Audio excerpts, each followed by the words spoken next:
यज्ञ के द्वारा बहुत बड़ा प्रायश्चित होता है। जीवन काल में बहुत गलतियां होती हैं, बहुत त्रुटियां होती हैं, कुछ जान के होती हैं, कुछ अनजान के होती हैं। यज्ञ के द्वारा उसका प्रायश्चित होता है।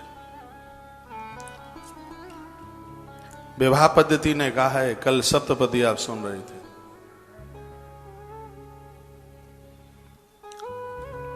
वो क्षण बड़े दिव्य हैं जिस समय एक कन्या वधू बनकर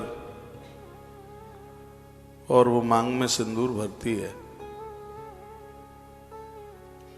फिर तो उसके मस्तिष्क में पति के अलावा कोई पुरुष होना ही नहीं चाहिए। कल सप्तपदी की कथा ने, सप्तवचन की कथा ने बहुत कुछ सीखने को दिया है सबको। लोगों ने बड़ी बड़ाई करी है, प्रशंसा करी है। वर और वधू सबको इस बात की जानकारी है। नारी के कुछ रूपों का वर्णन किया है, आज कथा में आप सुनेंगे। सबसे पहले वो कन्या है। कन्या, जब तक कन्यादान नहीं हो जाता है तब तक वो कन्या है। कन्यादान के तत्पश्चात वह वधू हो जाती है। कन्यादान के तत्पश्चात वो वधू, बहुत ध्यान से सुनेंगे। और वह वधू कब तक रहती है? माता जी बैठे हैं आप।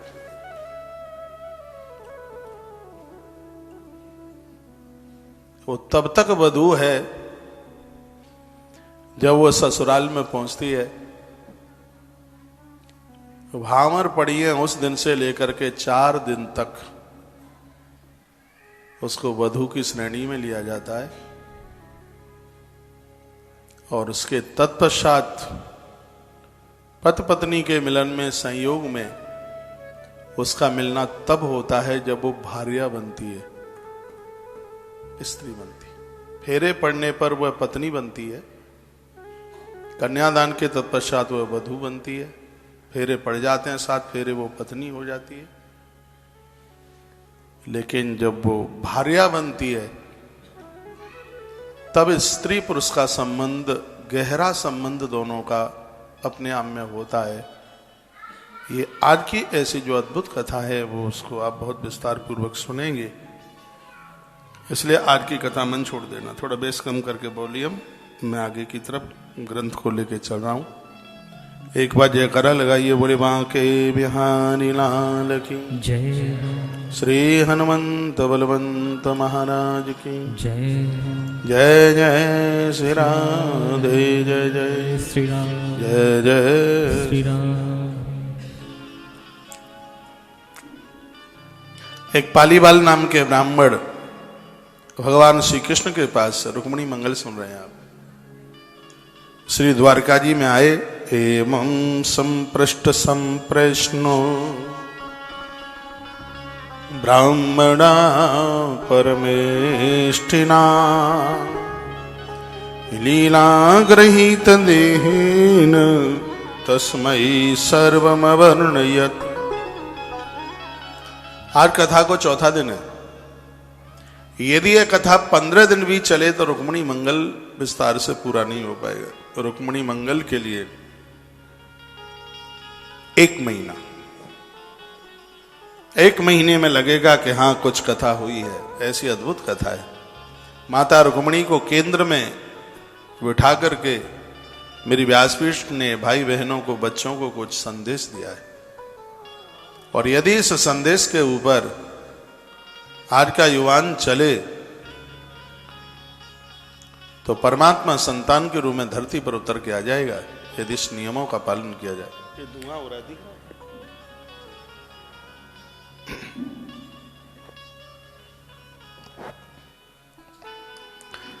परीक्षित, लीला से ही मनुष्य धारण करने वाले भगवान श्री कृष्ण ने जब इस प्रकार ब्राह्मण देवता से पूछा और आप कैसे हैं, तो उन्होंने सारी बात कहे सुनाई। इसके बाद वह भगवान से रुक्मिणी जी का संदेश स्वयं अपने मुंह से कहने लगे।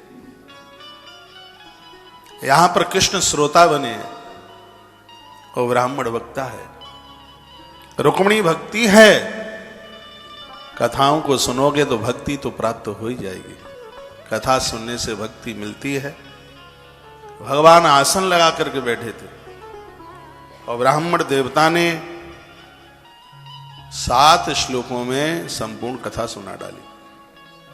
उसमें रुक्मिणी का कुछ संदेश था। बेटियां इसको सुने, उनके मतलब की यह बात होगी कि रुक्मिणी ने क्या लिखा होगा। एक योग्य नारी किसी की पत्नी बनने को जा रही है तो उसके हृदय के विचार आप देखिएगा। ये सब बातें ध्यान में रखी जावे तो परिवार बिखरेंगे नहीं।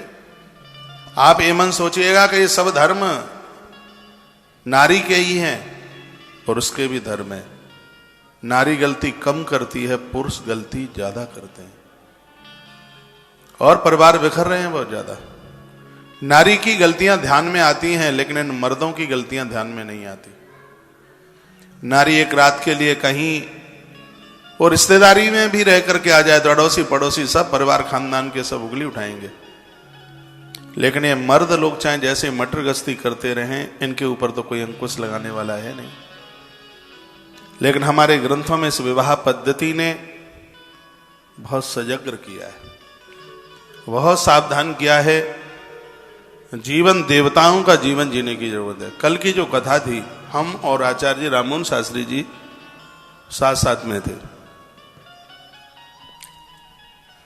मैं इन्हें बोल रहा था कि देखिए, वैसे तो मैं हर प्रकार से ब्राह्मण के जो भी कोई धर्म है, कर्म है, उस हिसाब से जीवन जीने की भरकम कोशिश और प्रयास किया जा रहा है। लेकिन रुक्मिणी मंगल में भगवान श्री कृष्ण ने जब उस ब्राह्मण के सामने कुछ ऐसी अद्भुत बातों को वर्णित किया, जिसमें भगवान ने कहा कि ऐसे ब्राह्मणों को मैं सिर झुका करके प्रणाम करता हूं। इस कथा के बाद में और पूरे तथ्य को मैंने स्मरणित किया और हम आपस में चर्चा कर रहे थे।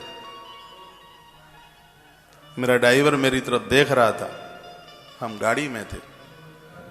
मैंने कहा ये संकल्प के साथ में मैं यह बोल रहा हूं, जब अंतिम श्वास जब तक रहेगी तब तक मैं ब्राह्मण के हर धर्म को पूरा करूंगा, पूरे ब्राह्मणत्व के साथ में जीवन का निर्वहन करूंगा। ईश्वर ने कृपा करी है। मंदिर में रामायण की आवाज थोड़ी कम हो जाएगी, जो आवाज आ रही है। कोई मंदिर के ट्रस्टी लोग, हाँ, थोड़ा उसकी आवाज कम हो।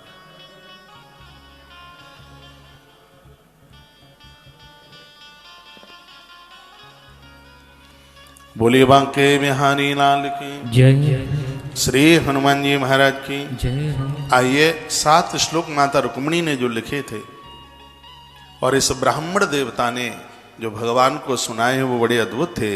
रुक्मिणी वाच, रुक्मिणी जी क्या बोली हैं। कसरत्वा गुणान भुवन सुंदर सन्नितां ते निरवेश कर्ण विवरै हरितुंग तापम रूपम दृशां दृशिमताम खिलार्थनावम त्वय्यच्युता विशति चित्रम पत्रपम में। पहले श्लोक में माता रुक्मिणी ने कहा और ब्राह्मण देवता ने भगवान को सुनाया। मां रुक्मिणी ने लिखा, हे त्रिभुवन श्याम सुंदर। पत्र में सबसे पहले संबोधन देखा जाता है। कथा कहना चाहती है कि हम जब भी किसी से वार्ता करें तो सबसे पहले ये देखें कि हमारा संबोधन कैसा है। और आ ऐसे बोलते रहते हैं, बोलने में थोड़ी मिठासता हो, शब्द सम्मान सूचक हो, जिसमें स्वयं में बोलने में भी अच्छा लगता है, सामने वाले को सुनने में भी बड़ा अच्छा लगता है। कोई तो करे ए बे इधर आ। आजकल तो ये देवियां अपने पति को बोलते हैं ए बे इधर आ, ए बे। मैंने सुना है ऐसे तो कोई नौकर चाकरों को भी बात नहीं करता जैसे ये आपस में बात करते हैं। संबोधन अच्छा हो। घरवाली को भी थोड़ा अच्छे लाड से बोलिए, देखो फिर कितनी अच्छी सब्जी तुम्हारे लिए बनाएगी, कितना अच्छा प्रसाद बनाएगी।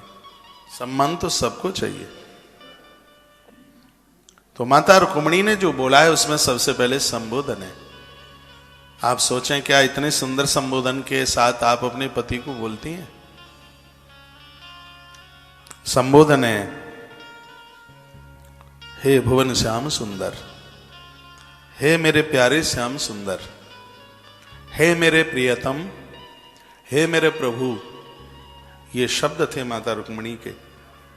वो कहती है कि आपके गुणों को सुनने वालों के कानों के रास्ते से आप उनके हृदय में प्रवेश कर जाते हैं, एक एक अंग को आनंद देते हैं, ताप प्रताप और संताप आप दूर कर देते हैं। और सही सी बात है, नारी का पति परदेश में हो और वो घर में अकेली है, कितनी भी दुखी परेशान होकर के बैठी है, लेकिन जब वह अपने पति का समाचार सुनती है, पूरे शरीर में ऊर्जा का संचार हो जाता है, खड़े हो जाती है, हाल मुंह धो लेगी, हाथ पांव मुंह धो लेगी, फिर देखेगी रसोई में कुछ है कि नहीं, बस आने वाले हैं, तो उसे खुशी मिलती है।